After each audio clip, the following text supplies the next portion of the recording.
kami binabayaan. Maraming salamat. Challenge yun sa atin na sinusubukan tayo kung kaya pa ba natin tumayo sa sarili nating mga paa. Kaya pa ba natin dalhin ang leadership ng Guardian sa ating mga puso, sa ating sinalihan. Nakikita natin, no? Nandiyan kayo, nagbibigay inspirasyon sa bawat isa. Napakaganda. Nasalita ko dito, pero tumatayo yung mga balahibo ko dahil totoo yung mga sinasabi ko.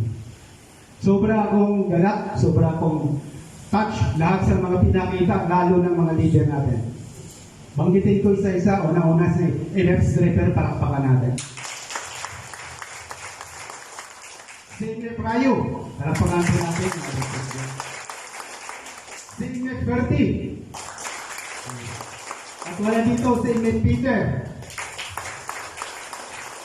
At ang isa na nagbigay tulong at magiging isa sa foundation nito, sa pundasyon nito ay ang ating Master Founder, si 69ers. Yung mga taong yan, unang-una nagpakita ng kanilang support sa ating organisasyon. At nakikitaan ko rin ang bawat isang member sa atin ay nakiisa din. Nakiisa din sa atin.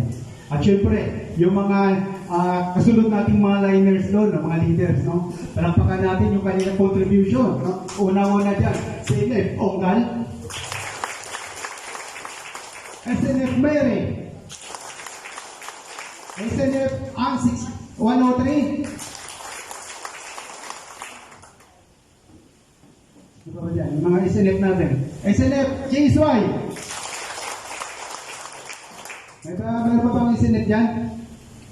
Siyempre lahat nauna dito mga SNF, palapakan natin.